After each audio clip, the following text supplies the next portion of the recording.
தசரதன் தன் முதல் மனைவி கோசலைக்கு அமுதப்பிண்டத்தின் ஒரு பகுதியை கொடுக்கும் காட்சி. வணக்கம் நண்பர்களே.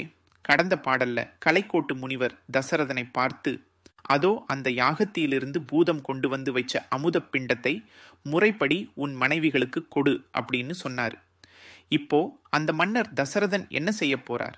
எப்படி அந்த பிண்டத்தை பிரிச்சு கொடுக்க போறார்? மாமுனி அருள்வழி மன்னர் மன்னவன் தூமமென் சுரிகுழல் தொண்டை தூயவாய் காமரு கோசலை கரத்தில் ஒரு பகிர் தாமுற அளித்தனன் சங்கமார்த்து எழ. சரி பாருங்க, மாமுனி அருள்வழி அப்படின்னா கலைக்கோட்டு முனிவர் அப்படின்னு ஒரு பெரிய மகான், ஒரு தவ முனிவர் எப்படி செய்ய சொன்னாரோ அதே வழியில அவரோட அருள் வழி காட்டினபடியே தசரதன் செயல்படுகிறார். மன்னர் மன்னவன், அரசர்களுக்கெல்லாம் அரசன், சக்கரவர்த்தி. அப்படிப்பட்ட தசரத சக்கரவர்த்தி யாருக்கு கொடுக்கிறார்? தூம மென்சுரி குழல் தொண்டை தூய வாய்க்காமரு கோசலை கரத்தில். பாருங்க, இது மகாராணி கோசலையுடைய அழகு வர்ணனை. தூம மென்சுரி குழல் அப்படின்னா என்ன? அகில் புகையால மென்மையா வாசனை ஏத்தி அழகா சுருண்டு கிடக்கிற கூந்தல். இப்போ எல்லாம் பெண்கள் கூந்தலை விதவிதமா அலங்கரிக்கிறாங்கல்ல. அப்பவே ராணிகள் அவங்க கூந்தலுக்கு அகில் புகை போட்டு வாசனைப்படுத்தி அப்படியே சுருண்டு மென்மையா இருக்க மாதிரி பார்த்துப்பாங்க. அப்படிப்பட்ட கூந்தலை உடையவள். தொண்டை தூய வாய்க்காமரு கோசலை. தொண்டை அப்படின்னா கொவ்வை பழம். கொவ்வை பழம் மாதிரி சிவந்த நிறத்துல தூய்மையான வாயை உடையவள் கோசலை.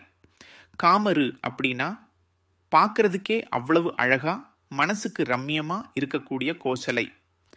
அப்படிப்பட்ட அந்த கோசலையுடைய கரத்தில ஓர் பகிர் அப்படின்னா அவங்க கையில அந்த அமுத பிண்டத்துல ஒரு பகுதியை, ஒரு பாதியை, முதல் பாகத்தை அப்படின்னு அர்த்தம். தாம் உற அளித்தனன், அந்த பிண்டத்தின் ஒரு பகுதி அவங்க கைக்குள்ள அழகா பொருந்தும்படி தன் கைகளால அன்பா கொடுத்தார். அப்படி அவர் கொடுத்த உடனே என்ன ஆச்சு தெரியுமா? சங்கம் ஆர்த்து ஏழ, சங்குகள் முழங்கிது, எழும்புகிறது. பெரிய பெரிய சங்குகள் பூம் பூம்னு முழங்கிச்சாம்.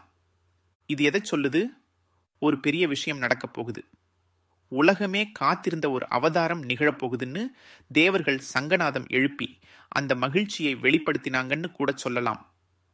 கோசலை கைகளில் அமுத பிண்டம் சேர்ந்த உடனேயே சங்கு முழக்கங்கள் வானுயர எழுந்து இந்த உலகத்திற்கே ஒரு புதிய ஆரம்பம், ஒரு புதிய சகாப்தம் வரப்போகுதுன்னு அறிவித்தது போல இருந்தது. இப்போ கோசலைக்கு முதல் பங்கு கொடுத்தாச்சு.